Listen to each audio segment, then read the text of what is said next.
نبی پاک صلی اللہ علیہ وسلم کے صحابہ میدان احد میں ڈٹ گئے. 70 صحابہ کی شہادت ہوئی. 70 صحابہ شہید ہوئے. ان میں سے میرے نبی کے چچا جن سے حضور بہت محبت کرتے تھے, وہ حضور علیہ السلام کے رضائی بھائی بھی تھے, حضرت امیر حمزہ رضی اللہ تعالی کی شہادت ہوئی. حضرت مصعب ابن عمیر کی شہادت ہوئی. حضرت عبداللہ کی شہادت ہوئی. اور بھی صحابہ شہید ہوئے.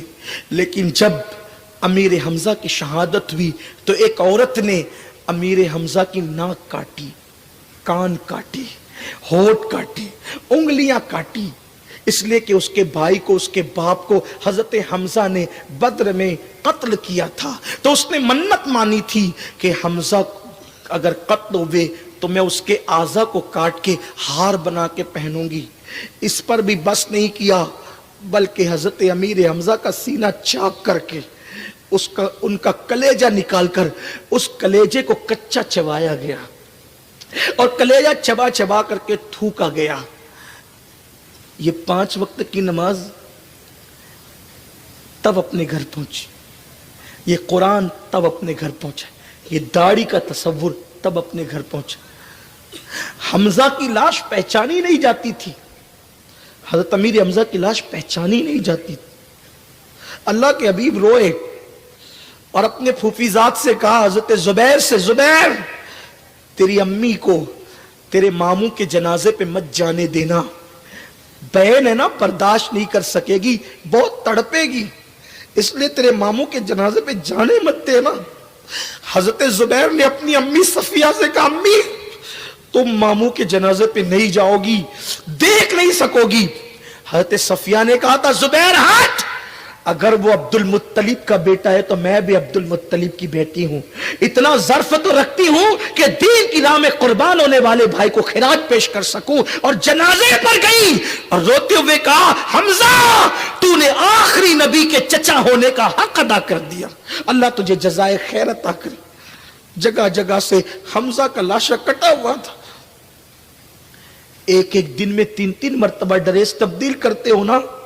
یہ دین کتنی محنتوں سے پہنچا ہے کہ صحابہ کی شہادت کے بعد ان کو کفن بھی نصیب نہیں ہوا ہے, ان کو کفن بھی میسر نہیں ہوا ہے, تب دین ہمارے گھر تک پہنچا ہے. اس دین کو جو غلبہ ملا ہے, اتنی محنتیں ہیں رسول پاک اور ان کے صحابہ کی, ان کی اہل بیت کی, ان کے گھر والوں کی. جب حضرت حمزہ کا لاشا کٹا ہوا پڑا ہوا تھا, حضرت صفیہ زبیر کے پاس آئی, حضرت زبیر ابن عوام کے پاس لگی, میرے بیٹے زبیر, مجھے پتا ہے اس وقت کہ جو شہید ہوئے ہیں نا ان کی تعداد 70 ہے, اور اس وقت ہمارے نبی کے پاس ان شہیدوں کو کفن دینے کے لیے کپڑا بھی نہیں ہے. میرے پاس 2 دوپٹے, سوتی دوپٹے, کاٹن کے 2 دوپٹے ہیں, میں نے اس کو سنبھال کے رکھا تھا کسی موقع کے لیے. وہ دونوں دوپٹے لے کر کے آؤ تاکہ میں تمہارے ماموں کے لیے, اپنے بھائی کے لیے کفن کا انتظام کر سکوں. آج ایک لاوارث میت بھی ملتی ہے نا کسی مسلمان کی, تو اس کو کم سے کم 3 کپڑے تو دیے جاتے ہیں کفن کے لیے. یہ ان لوگوں کا حال ہے جن کے لیے خاص قرآن کی آیت آئی, وَلَا تَقُولُوا لِمَن يُقْتَلُ فِي سَبِيلِ اللَّهِ أَمْوَاتٌ.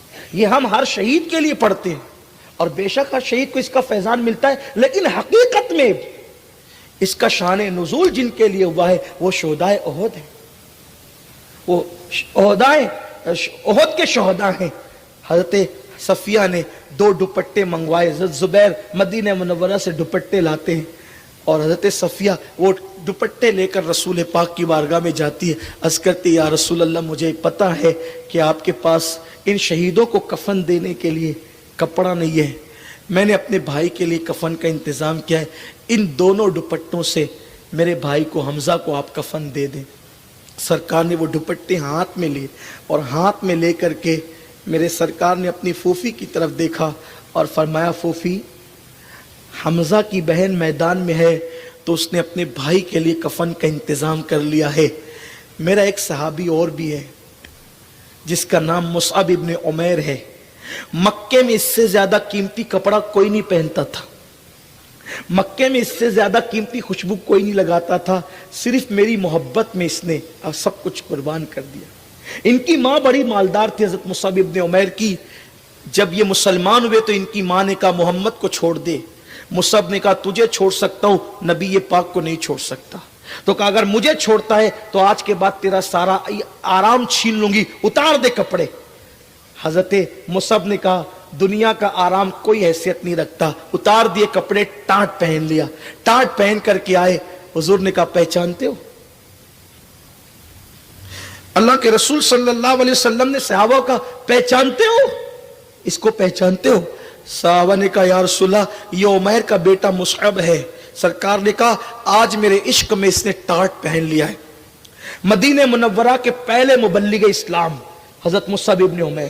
مدینہ شریف میں حضور نے ان کو دین کا مبلغ بنا کے بھیجا تھا. ان کے کردار سے اللہ کا دین مدینہ منورہ میں پھیلا. حضور سے پہلے, سب سے پہلے یہ مدینہ منورہ گئے تھے تبلیغ کے لیے.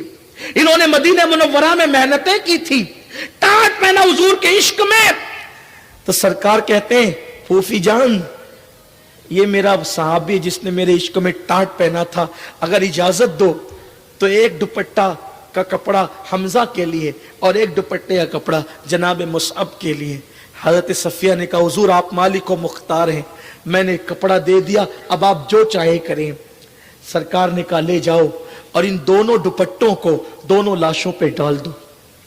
صحابہ کرام نے جب دونوں لاشوں پہ دوپٹے ڈالے تو آ کر کے کہنے لگے یا رسول اللہ سر چھپاتے ہیں تو پیر کھل جاتا ہے اور پیر چھپاتے ہیں تو سر کھل جاتا ہے. یعنی کپڑا اتنا لمبا نہیں ہے صرف بدن پہ ڈالنے کے لیے بھی کہ ہم پورا وجود چھپا سکے. سر چھپاتے ہیں تو پیر اور پیر چھپاتے ہیں تو سر, کیا کرے؟ اللہ کے حبیب نے فرمایا سر چھپا دو اور پیر پر گھاس ڈال دو. اور اسی حالت میں میرے آقا کے صحابہ کو دفن کر دیا گیا. اوروں کو تو کفن بھی نہیں ملا. اب آپ مجھے بتائیں ان محنتوں کا, ان قربانیوں کا ہم نے کیا صلہ دیا ہے, کیا نتیجہ دیا ہے؟ یہی کہ آج ہماری زندگیوں کے اندر دین نہیں. ہمارے پاس دوستوں کے پاس بیٹھنے کے لیے وقت ہے, ہمارے پاس گیم کھیلنے کے لیے وقت ہے, جوا کھیل رہے ہیں موبائل پر, اس کے لیے ٹائم ہے. اللہ کی عبادت کے لیے ٹائم نہیں. یہ زندگی کس نے دی؟ اللہ کے احسانات کو یاد تو کرو, اللہ کے احسانات کو یاد کرو. ہمارے پیدا ہونے سے پہلے اللہ نے ہمارے لیے ماں کے سینے میں غذا پیدا کی تھی. وہ خدا جس نے ہمیں چلنے کی طاقت دی, وہ خدا جس نے ہمیں بولنے کی طاقت دی, وہ خدا جس نے ہمیں دیکھنے سننے کی طاقت دی, ہاں جس نے ہمیں خوبصورت بیوی دی, خوبصورت بچے دیے, جس نے روزی دی, کاروبار دیا, سب کچھ تو اس نے عطا کیا.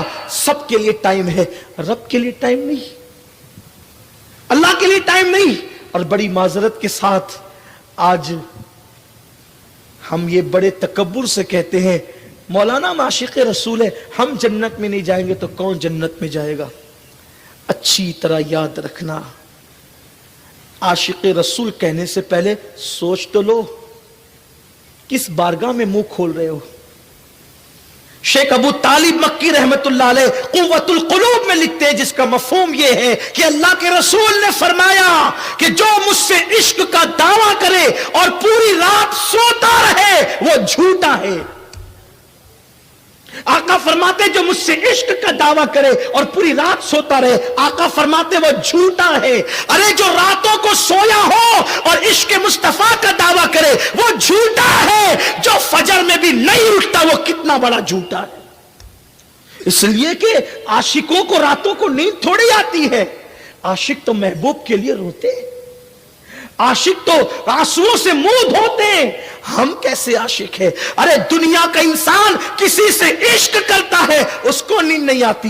پوچھو دبئی میں کام کرنے والوں سے, پوچھو سعودی میں کام کرنے والوں سے, پوچھو دوسرے ممالک میں کام کرنے والوں سے, دن بھر محنت کر کے کام کر کے آتے ہیں, آج بستر پر سکون سے سوئیں گے, بہت تھک گئے ہیں, لیکن جیسے ہی بیوی کے فون کی گھنٹی بجی, بات ہو گئی تھوڑی دیر, پھر بیوی یاد آ گئی, ماں یاد آ گئی, بچے یاد آ گئے.